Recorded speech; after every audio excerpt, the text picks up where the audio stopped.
আসসালামু আলাইকুম। আজকে আমরা আলোচনা করব এমন একটি খবর নিয়ে যা রীতিমতো ক্রিকেট প্রেমী মানুষদের মাঝে আলোচনার ঝড় তুলে দিচ্ছে।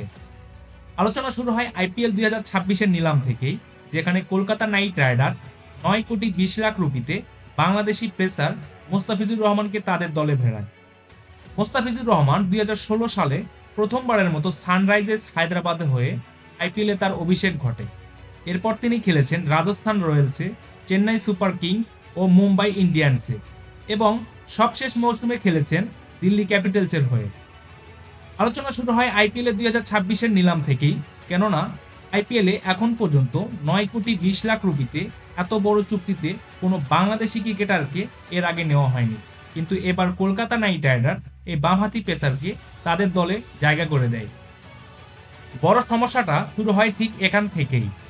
ভারতের কিছু ধর্মীয় নেতার পক্ষ থেকে কেকেআরের এই সিদ্ধান্তের বিরোধিতা করা হয়।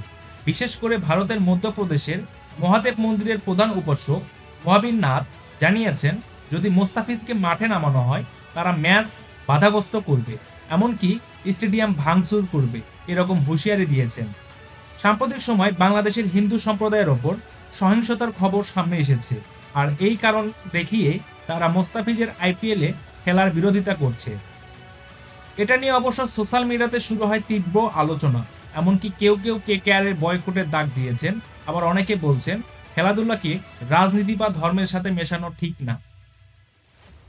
অপরদিকে আরেকটি গুরুত্বপূর্ণ বিষয় হলো মোস্তাফিজুর রহমান বাংলাদেশ ক্রিকেট দলের নিয়মিত একজন খেলোয়াড়। বাংলাদেশ ক্রিকেট বোর্ড জানিয়েছে, নিউজিল্যান্ডের বিপক্ষে সিরিজ থাকায় মোস্তাফিজ আইপিএল এর সব ম্যাচ খেলতে পারবে না। কিন্তু ধর্মীয় ও রাজনীতির সহিংসতার কারণে মোস্তাফিজকে নিয়ে যে আলোচনা হচ্ছে, সেটা নিয়ে বাংলাদেশ ক্রিকেট বোর্ড এখনো কিছু জানায়নি। এখন বড় প্রশ্ন হলো, মোস্তাফিজ কি সত্যি আইপিএলে খেলবেন, নাকি কেকেআরের এই চাপের মুখে তাদের সিদ্ধান্ত বদলাবে, অথবা সব বাধা পেরিয়ে মাঠে নামবেন বাংলাদেশের এই পেসার তারকা? এটা শুধু সময়ের অপেক্ষা। সঠিক সময় আমরা এটা জানতে পারবো। তবে আপনি একজন ক্রিকেট প্রেমী হিসেবে এই পুরো বিষয়টা কিভাবে দেখছেন? এই ধর্মীয় সহিংসতা ও রাজনৈতিক বিষয়গুলো খেলাধুলার সাথে বিবেচনা করা কি ঠিক হবে? অবশ্যই এই বিষয়ে আপনার মতামত কমেন্টে লিখে জানাবেন। আর হ্যাঁ, এটাও জানাবেন, আপনি কি চান যে মোস্তাফিজুর রহমান কলকাতা নাইট রাইডার্সের হয়ে আইপিএল মাতিয়ে তুলুক? অবশ্যই কমেন্ট করে জানিয়ে যাবেন।